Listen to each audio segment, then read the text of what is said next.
ജീവനക്കാരുടെ സമരത്തെ തുടർന്ന് രാജ്യത്തെ 74 വിമാനങ്ങൾ റദ്ദാക്കിയതായി എയർ ഇന്ത്യ എക്സ്പ്രസ്.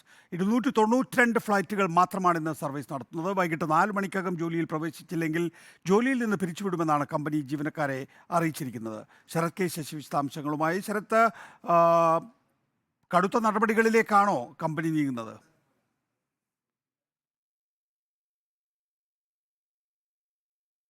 നികേഷ്, തീർച്ചയായും അങ്ങനെ തന്നെ വേണം കരുതാൻ. ഇപ്പോൾ തന്നെ ഏകദേശം 30ഓളം പേരെ പിരിച്ചുവിട്ട് കഴിഞ്ഞിരിക്കുന്നു. സമരത്തിന്റെ 2ാം ദിവസത്തിലേക്ക് ജീവനക്കാർ കടന്നതോടുകൂടി എയർ ഇന്ത്യ എക്സ്പ്രസിന്റെ പ്രവർത്തനങ്ങൾ ആകെ താളം തെറ്റിയിരിക്കുകയാണ്. ഈ സാഹചര്യത്തിലാണ് കൂടുതൽ കർശനമായ നടപടി സ്വീകരിക്കുന്നതിന് കമ്പനി മാനേജ്മെന്റ് തീരുമാനിച്ചിരിക്കുന്നത്.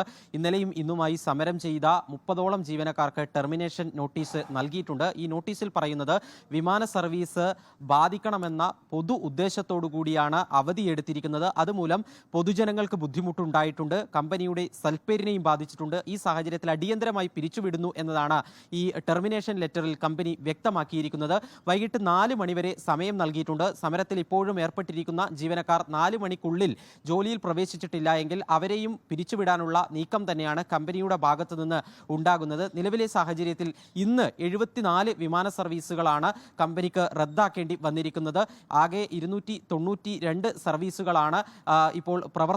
ബാക്കി എല്ലാ സർവീസുകളും റദ്ദാക്കേണ്ടി വന്നു എന്ന് എയർ ഇന്ത്യ എക്സ്പ്രസ് ഔദ്യോഗികമായി തന്നെ അറിയിക്കുകയും ചെയ്തിട്ടുണ്ട്. ഒരു ഭാഗത്ത് കമ്പനി ഇത്രയും ശക്തമായി ജീവനക്കാർക്കെതിരെ നടപടി സ്വീകരിക്കുമ്പോൾ മറുഭാഗത്ത് ജീവനക്കാരെ ഈ പ്രശ്നപരിഹാരത്തിനായി ചർച്ചയ്ക്കും വിളിച്ചിട്ടുണ്ട്.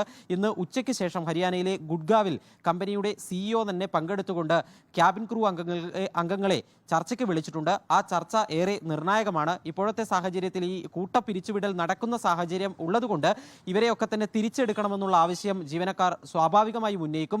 ആ ഒരു തീരുമാനം ഉണ്ടാകാതെ ഏതായാലും ചർച്ച വിജയിക്കാനുള്ള സാധ്യത കാണുന്നില്ല. ഇന്നലെ ഏകദേശം 14,000-ഓളം ആളുകളാണ്, യാത്രക്കാരാണ് ഈ സമരം മൂലം വലഞ്ഞത്. ഇന്നും അതേ സാഹചര്യം തന്നെയാണ് ഉള്ളത്. എത്രത്തോളം വിമാന യാത്രികരെ ഇത് ബാധിച്ചിട്ടുണ്ട് എന്നതിൻ്റെ കണക്ക് വരാൻ വൈകിട്ടാകും. പക്ഷേ ഇന്നലെ 102 വിമാന സർവീസുകൾ 102 വിമാന സർവീസുകൾ വൈകി. അതുപോലെ തന്നെ 91 വിമാന സർവീസുകൾ റദ്ദാക്കേണ്ടി വന്നു. അതായിരുന്നു ഇന്നലത്തെ ഒരു സാഹചര്യം.